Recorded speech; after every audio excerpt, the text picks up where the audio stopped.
benefits of those approaches and kind of the trade-offs of them as well. Okay. So there's a couple things I want to clarify before we begin the discussion today, okay? First off, I'm going to be looking at my watch once in a while. I'm not fidgeting with it or anything. I'm just checking the time to keep us on track of what we need to talk about.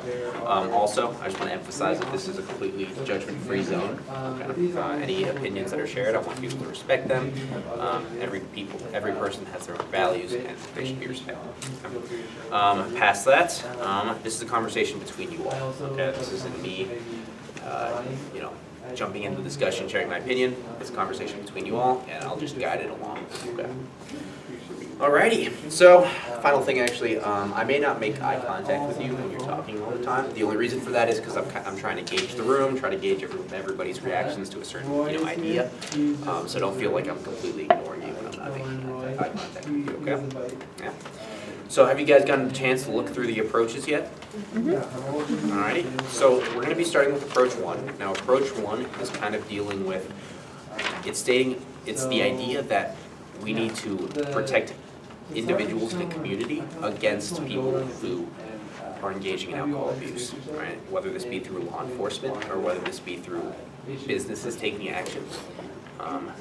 This approach kind of deals with that similar idea. So why don't you guys take a look over approach 1 really quick, the benefits of it, or the approaches we can take, and the trade-offs of that. And when you guys are finished reading through it, you guys can pop your eyes right back up to me and we'll begin.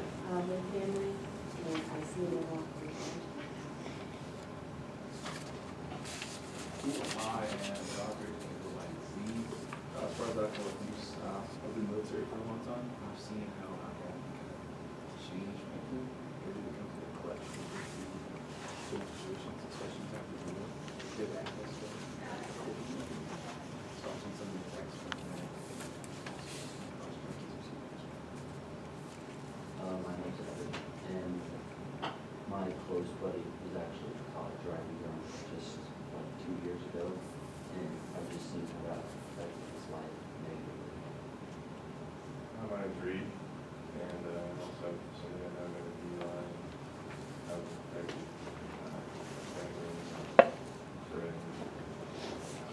So if you're still reading, no worries, take your time, keep reading through. But before we go into approach 1, I want to take a quick round around the room. What I want in about 30 seconds, if you could introduce yourself, and if you could also give us like a personal stake that you have in this matter, if you have any. So, for example, my name's Nico, and I think this is a very important issue to discuss in America today because I feel like it's a big plague going around the country today. I have a lot of family members who unfortunately fall victim to alcohol abuse. So that's my stake, and if we could just go around the room just like that, that'd be awesome. So about 30 seconds each. My name's Belle. I come from a family of addictive personality disorders. We have really severe, just genetic. I got exposed to alcohol and drugs at a young age. I actually found myself hooked for a while. So this, to me, was really interesting to read. I think we need to talk about it because there are people that are literally genetically predisposed to alcohol abuse, and I was one of them. So, thank you for sharing. Water. My name is Molly. I personally don't have a connection, but my roommate from last year, my best friend, I spent summer with her family. Her father passed away like 2 years ago from alcohol abuse, so it was like really interesting to see like how her family has coped with that. Devlo. I don't know, honestly. No worries. I'm Kate, and my mom was adopted, but her side of the family, her mom was a raging alcoholic when she would drink, and she never knew, like, it was just constant towards the end of her life. And her brother's the same way, and he's still alive, so it's just hard to see how that's affected her side of the family and then how that affects us all the time. So I definitely am ready to talk about it. Thank you for sharing. My name's Molly, and alcoholism also runs on my mom's side of the family, and I've lost a lot of family members to drunk driving. My name's Anthony. Awesome. All right, well, I know can be a really heavy subject, so thank you all for sharing. So, given that, let's dive into our first approach, okay? Just kind of a blanket question to start us off. What kind of trade-offs or what kind of approaches within this did you guys really like or even dislike? Just sort of, blanket question. If you guys really liked or disliked something in this approach. Feel free to speak up. No need to raise your hand right now.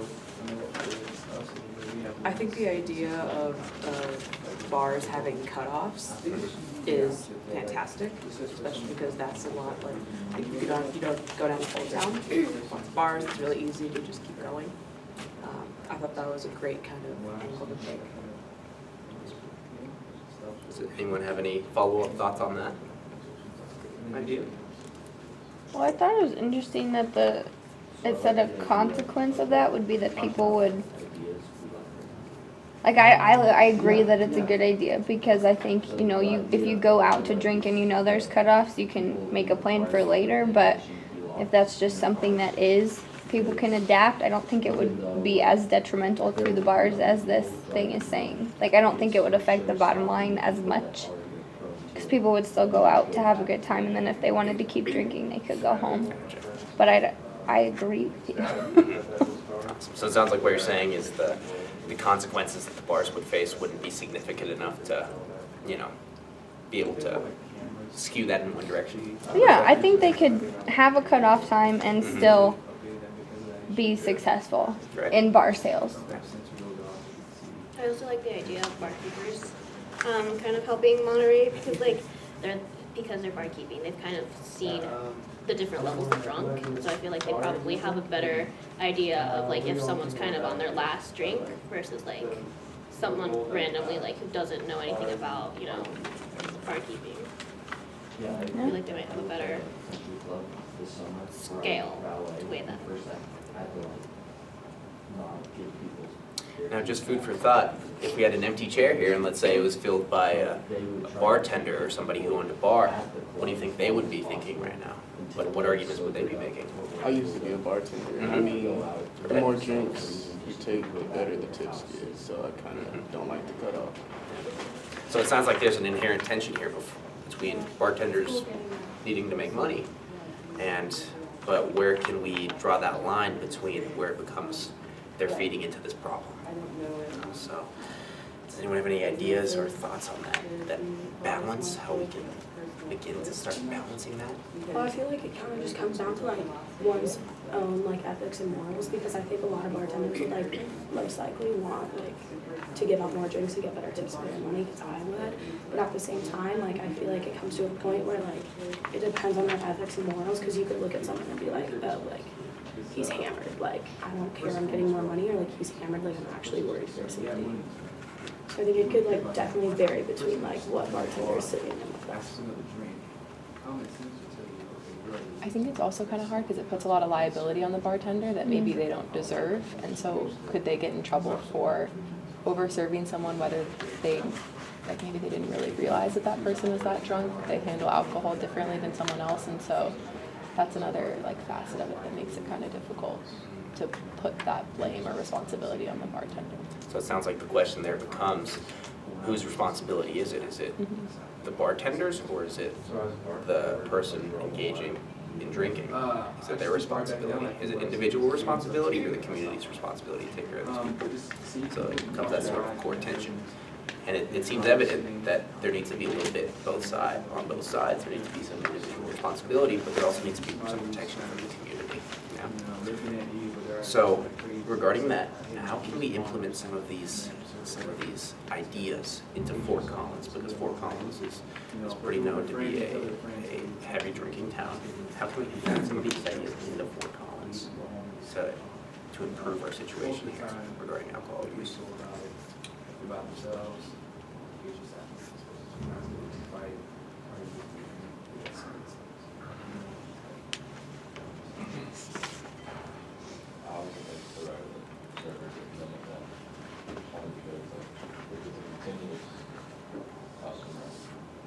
So do you all believe that increased enforcement would help Fort Collins drinking problem? Or do you think it'd be detrimental? or just Enforcement not helpful. in what way? Law enforcement or business bar cutoffs, or even the prohibition of happy hours from bars. Any of those sort of methods. Do you think they would be helpful for Fort Collins? Or would not have that great of an effect? I don't think it'd be helpful. No. One of my best friends, actually a year ago today, got a DUI in Sterling. And somehow she drove from here to Sterling. So, yeah, I don't know. So it was, she was not okay. And it was one of those things of like, she walked from Old Town over to her car, which was parked here. And there's always cars.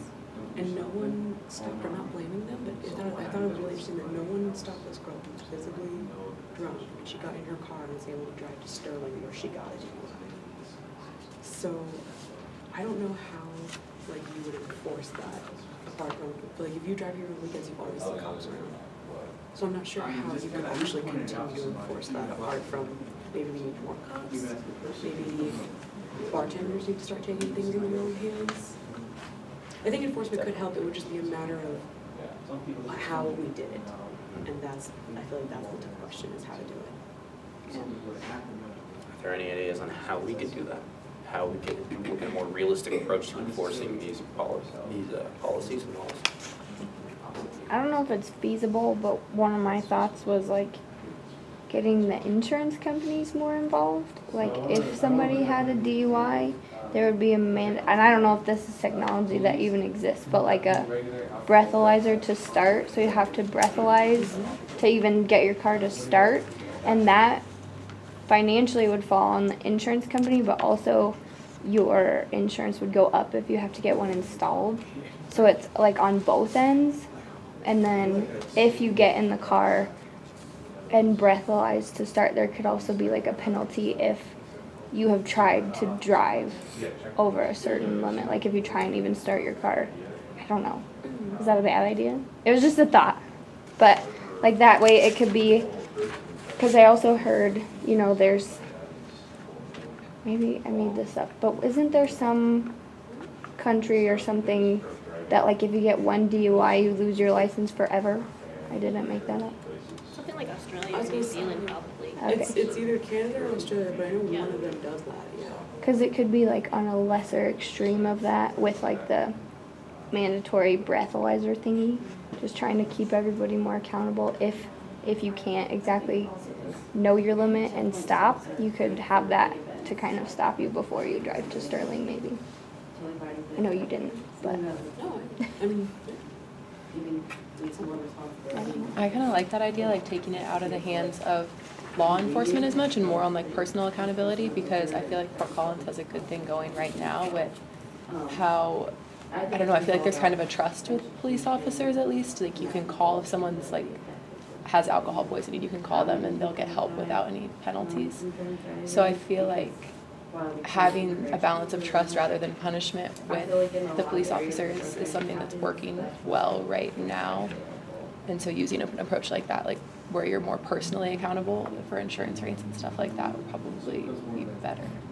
I think the police enforcement can be better at sometimes though, because like when you're at a party and cops show up, like you could literally walk past them like belligerently drunk and they won't do anything unless you have something in your hand to like make you take it out. But then you could easily be like with a group of your friends, all you guys are drunk, and you walk to your car, you get in your car and you leave. And then you could get a DUI, then you could have gotten in a car accident, or then even you could have made it safely home, like that's still not okay. But I think they shouldn't just allow you to walk by them. Like I understand how we have like that like protection here or whatever, where you can't really necessarily get in trouble. Like they can still keep that, but like you can still breathalyze them and be like, okay, like tell me how you're getting home, and like make sure they get into an Uber or like something like that. Like still keep the protection under the students, but also keep the protection for their lives and their safety. So it seems like under that idea, law enforcement just isn't doing enough to protect our students from. Yeah, like I feel like they're there, but they're not necessarily involved enough. Like they don't take it to the next step that they could easily take it Another to. example here that says Gotcha. that the government could shut down or suspend the license of the Well, going on from that, it was stated that law enforcement likely isn't doing enough. And I know that some people may agree with that, disagree with that. In what other ways can we protect our students in Fort Collins from alcohol abuse? It may not even have to be just strict law enforcement, but I know, for example, there's a policy in which if your friend is really, really drunk, like to the point where it's like a life or death situation, you call the police, you won't get in trouble, neither of you will get in trouble. I'm sure you all are aware of that policy. Do you think more policies like that are helpful for students? Or do you think that they encourage drinking on the grounds that there's no punishment for it? I think they're 100% helpful, because I had people in my hall last year, even some friends who were like absolutely obliterated. Or one of my friends got jumped last year after a party, and he got brain bleed and like a brain fracture or skull fracture, and he bled out everywhere. And immediately we're calling them, because obviously he needs help, and we know like no one's gonna get in trouble. He's not gonna get in trouble on top of having all those injuries. And like last year I came home one night too, and my friend was like super hammered, and I was like, we can't, like this isn't fair to us, like we need to get her help, like this isn't fair to her either, like she actually needs help. So I think, yeah, it doesn't necessarily like discourage people from drinking, but it also encourages people to reach out and like find safety before it gets even worse. We have to transition now to. Any other thoughts on that? Second option. So like last time, I'll give you all. I feel like the education program that CSU makes all students take, it's not Safe Haven, I think that's the last one. There's another one, but we all had to take it. The online thing? Yeah, the online thing. I kind of felt like that was kind of a joke. I see what they're doing. They're trying to educate, but it was kind of, I don't know, it was almost presented so lightly. And if you've ever seen someone that like is having alcohol poisoning, like it's terrifying. And so I feel like it kind of wasn't really. I think it needs to be almost, I don't want to say in-person class, because I feel like that's, you know, people wouldn't go unless they're forced to go. But I feel like it has to be something of that caliber. Because online, I know, like, we all did it together. Like, we were all watching Netflix while we were doing it. Like, it was just something, like, I'm completely honest, it was just something, because I feel like I knew it all already. Mm-hmm. Like, so I think education is a tool, but I think it has to be more applicable. And I feel like there's nothing that really preps you for like the first time when you see someone getting alcohol poisoning. It's scary. They could change the education to that then. Instead of Yeah. like, hey, here are all these drinks. It's like, okay, here's what happens if someone's completely hammered. This is what you do. Because like, again, like you were saying, it doesn't really prepare you for what happens once someone's hammered, because we all know what's going to happen. Like, this doesn't stop the drinking. We know what's going to happen on some level to someone. So like, I feel like instead of having all these educational like things about, hey, here's what being drunk could be like, or here's how you could get drunk, like, we should talk about, hey, it's gonna happen. Here's what you do to deal with it. Yeah. In addition to, by the way, here's a way to maybe prevent that. Instead of making it so like lighthearted and hypothetical, just Yeah. make it real, because it does happen. And I don't think anybody's blind to the fact that people go to parties and crap happens. Like, you just have to be ready. I think if you just kind of cut to it, people might absorb it better. Because not to use fear as a tactic, but just like the reality of the situation, lives are at stake. You need to know what to do, just like CPR training for work. Like, you have to know what to do under pressure. And if you have this like lighthearted, lilting voice just walking you through a computer thing, Yeah. like, you just want to get through it as fast as you can, because it's annoying. But you also need to know the reality and what to do. So I like the in-person idea. I think just like economics in high school, it should be mandatory. Like, just come, and instead of a two-parter, it could just be like, All at once. yeah, just all at once, We could maybe do it during like orientation. Yeah. Something like that. Something. Because like, Yeah. don't freshmen have to Something do during orientation? Yes. Yeah, we had like an alcohol EDU thing during Yeah, you orientation. have to do something during orientation, so just change whatever's there, and then, you know, change it. We did take a good angle of the whole, I love like the ramps, protect ramps thing, get like a few saying behind it, get something out of it. There's the core idea is there, but it's not realistic enough for like real life. All right, yeah, definitely. So, we were kind of going on about education at the very end, which is a very important discussion to be had. But for now, I want to shift our focus to approach 2, which is stating more that we as a community have a duty to help those who are suffering with alcohol abuse, more so than just enforcing and protecting individuals of community that are innocent to it. So if you guys could take a quick couple seconds just to read through some of the benefits of the approaches and some of the trade-offs. And then once you guys are done, you can shoot your eyes back up here and we'll begin talking about approach two.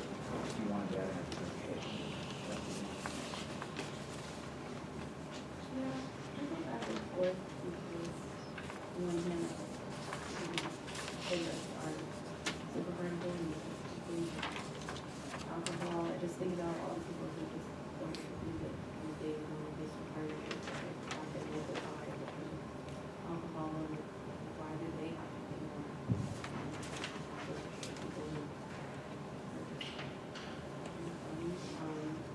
The first one is down here, because I don't know if there's a bunch of people who are directly impacted by alcohol. I think it's just like a lot of people are older individuals, so I don't know if it's a really big problem. I think the approach is great. If you're still reading, no worries, take your time. But I guess I'll just ask off the top, is there anything you all really liked about this approach, or any trade-offs that you thought were very viable? Maybe I kind of confusing, but I don't think it is.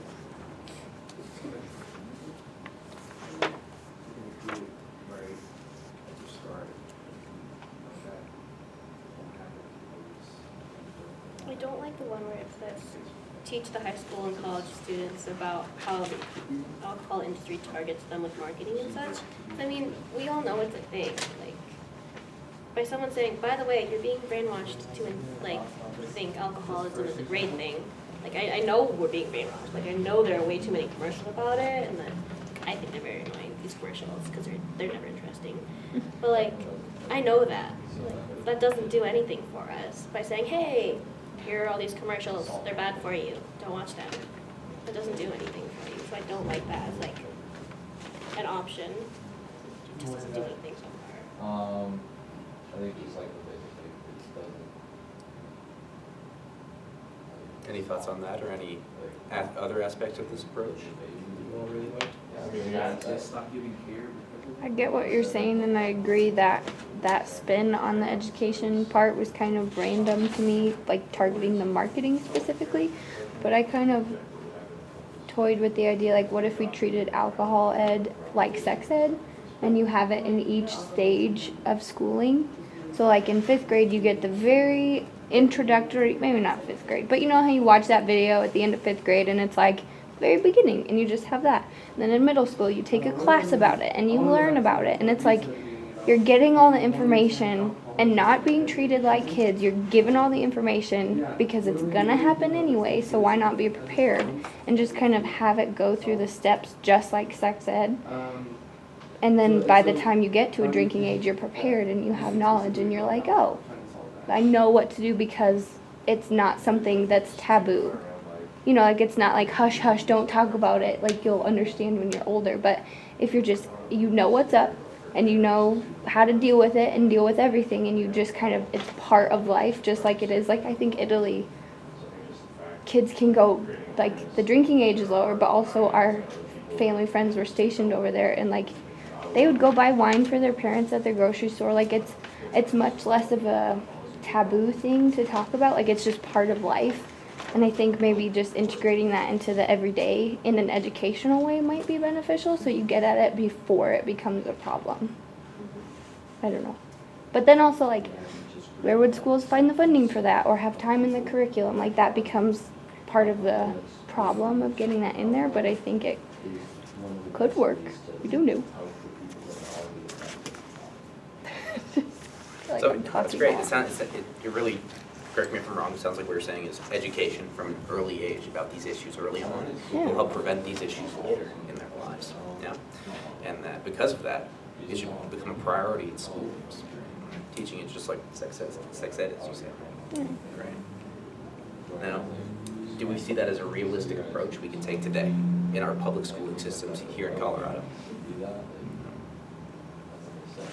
I think it is, because we already have the DARE program. I mean, I'm not from here, but I think that you guys probably have the DARE program, and the way that that's run is kind of a joke, I think, because it just demonizes it all so much and makes it just seem like don't ever touch alcohol, but instead reframe it into like an education, like destigmatizing it, maybe teaching more about like the effects of alcoholism, how to approach someone who's struggling with alcoholism, like resources available, instead of just don't drink, here's a picture of a horrible car accident, scare tactics to like scare you to not drink or do drugs. Yeah, because in my high school, I remember at like lunch and stuff, they would bring out cars that were actually from like drunk driving accidents, and it would be like slammed, and we'd all just like walk out of class. And now we don't want like what?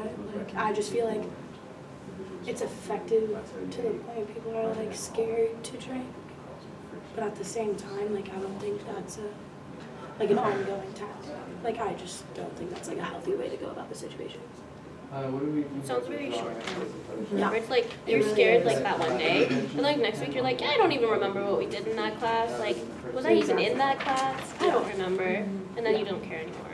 Exactly. It's like talk about one day, and then the next day we come back and we're like, Yeah. what are you doing this? Like, you know what I mean? Like it's not like a long-term thing. And I guess the reason I kind of equate it or line it up with sex ed is like, if you teach it as something like, everybody's gonna have sex one day, why not be prepared for it and make smart decisions?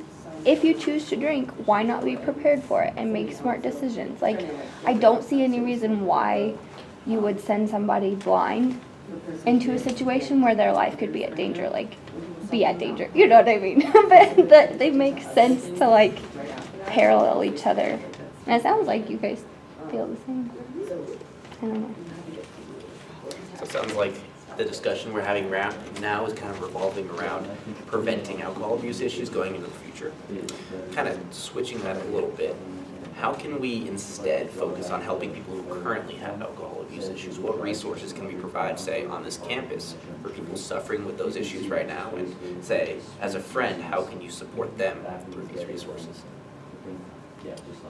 I know that the health center has like a substance abuse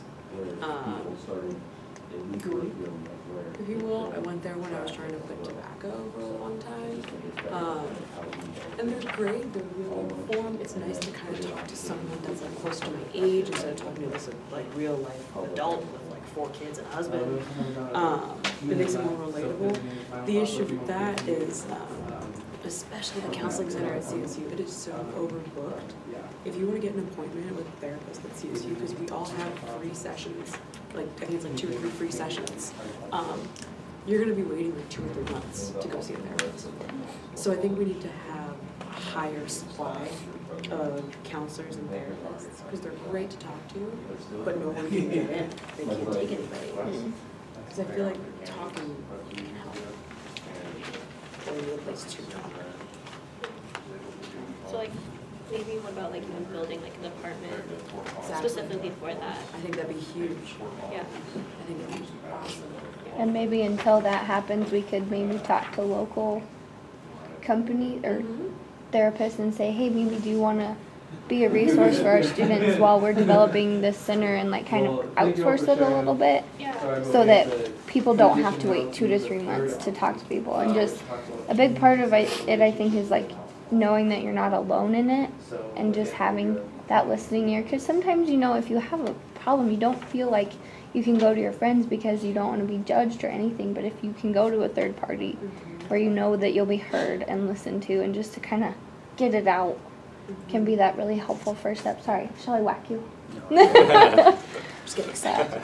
Yeah, getting excited. And I think going off that, I think it needs to be as convenient as it possibly can. A lot of people don't even know we have these support groups, because the new health center is big and beautiful. It's on the other side of the world. It's on the complete opposite side of the world. It's horrible. I hate It's it. the worst location. I'm like, who? I never go there anymore. Where is it?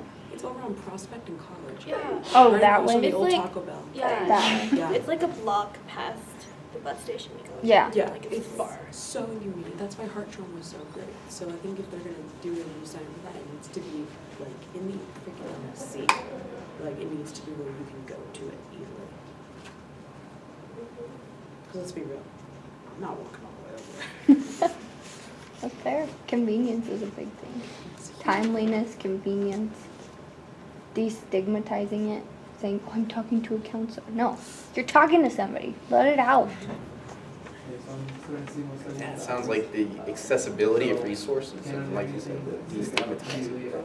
It's very important in order to deal with this issue, not only as the person affected, but as someone who's close to that person. I think that was a great discussion. So, we just talked about how we can help people go through those issues. Now let's move on to our third approach. Okay? And so our third approach is more dealing kind of more broadly about how we can slowly over time influence society to not glorify alcohol as much as it does today. Because I know you guys probably have seen a lot in commercials and movies. Alcohol is sort of glorified in a way, and it doesn't really bring up the bad effects of alcohol, right? Only the good effects, like the fun effects. So this approach is kind of dealing with how can we switch society away from that in order to discourage people from drinking in excessive quantities. Okay.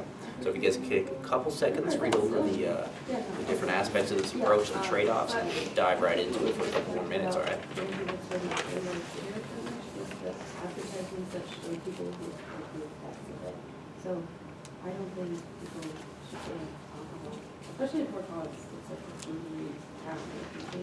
Like these are businesses that people are in, but showing people like the story of people who perhaps did kill someone while they're driving or they lost their family because of alcoholism. I think that would be way more effective than just being Just to play the devil's advocate, would you say the same thing about alcohol? It's huge. I mean, so why doesn't that same mindset stop the problems? And so what's the deal with the stuff like that? Is it more about the person? If you're still reading, take your time. I guess the first question I'll start us off with, that giving these approaches as sort of a backing, how can we start to incentivize society to sort of gear away from glorifying alcohol? Any ideas?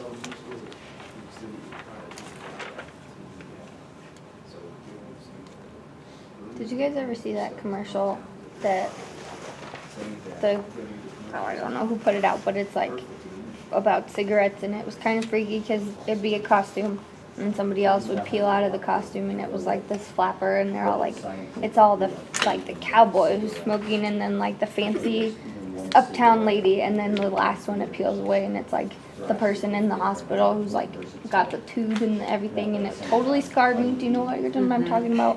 Where it's like it shows all the previous like fancy associations with smoking, and then it shows the reality at the end. Like, that was cool. It definitely scarred me forever. I still remember it because it would be like, it was the camel, and it's like, don't I look cool? And then the lady busts through the camel, and she's all fancy and stuff, and it busts through to the cowboy, and it busts, and it's like, or it gets ripped away, and it's the person who's like on all these machines to survive. And it's kind of that fear tactic, but it could work. Like, just showing, you know, there are reasons to drink, but it doesn't have to be the only thing. Like, it's not a, oh, I got done with work, yay, I survived the day, yay. Like, I know people can fall into that habit, but I mean, it's kind of crazy just seeing how different people react differently, and how it becomes an everyday thing for some people, and it's saved as like a special occasion thing for others. And I don't know, I'm going on a tangent.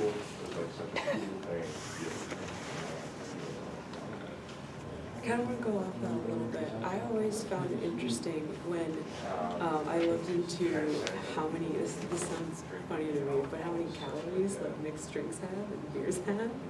And when, you know, for a lot of people, and their health is really important and that kind of thing, when the FDA started requiring that all restaurants put the calories next to the meal, like, it changes your perspective a lot. Like, my regular Big Mac looks a lot different. Still get it, but it looks a lot different to me now, and it makes me more mindful. So I wonder if that kind of tactic, not necessarily like as intense as like the cigarette, you know, that anti-smoking ad is. I know exactly what you're talking about.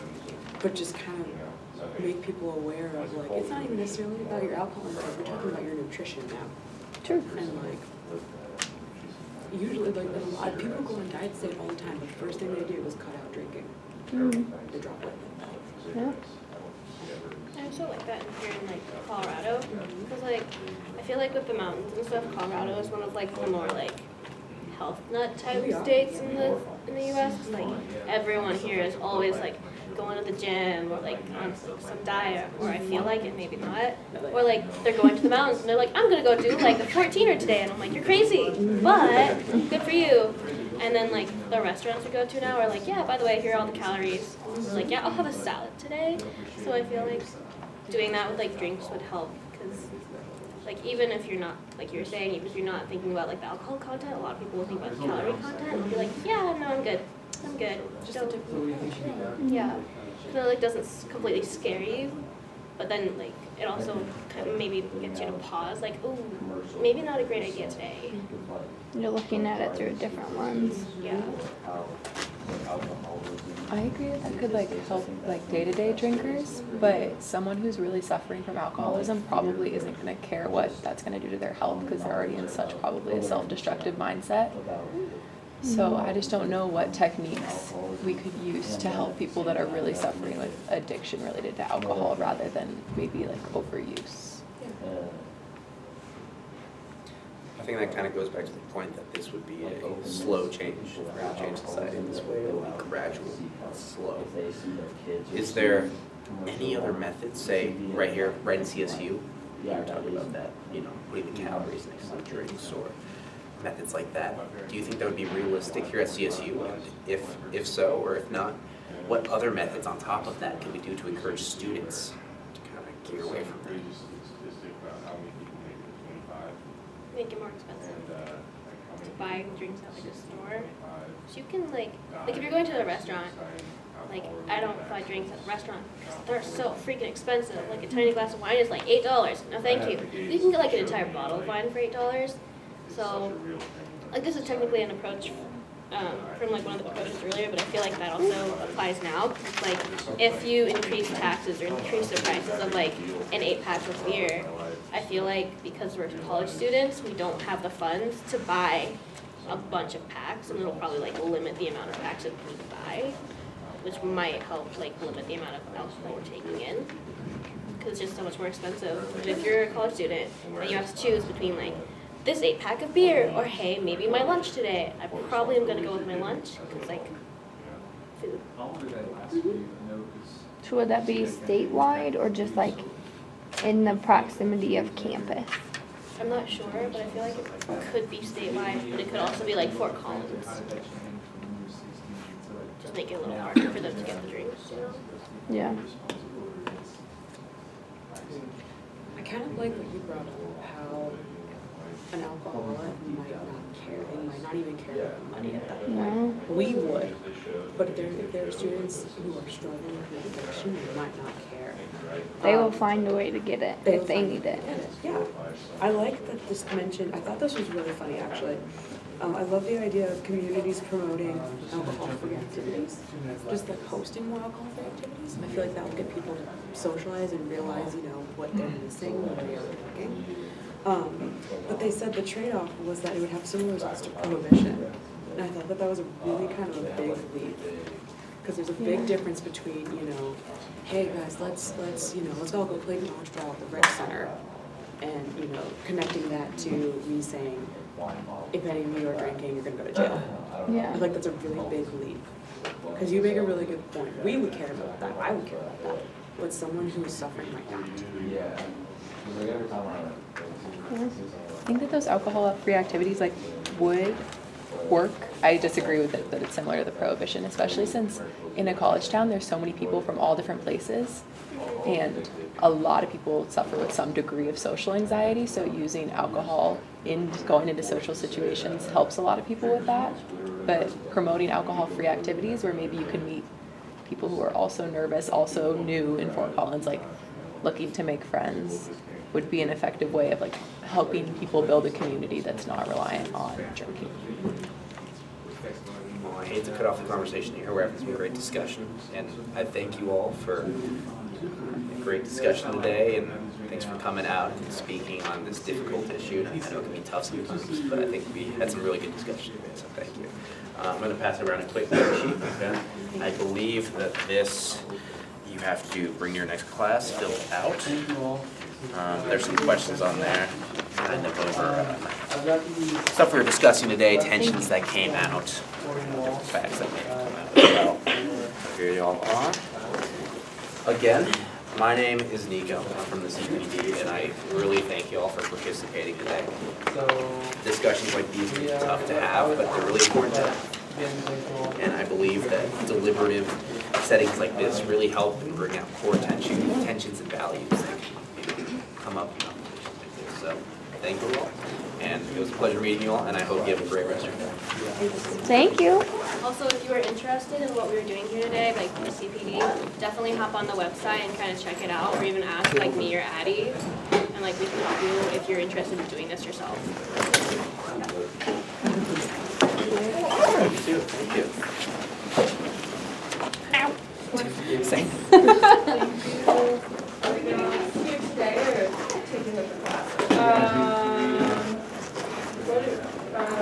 Turn this off. If you're done, Yeah. if not, Gosh, I was really on the spot there.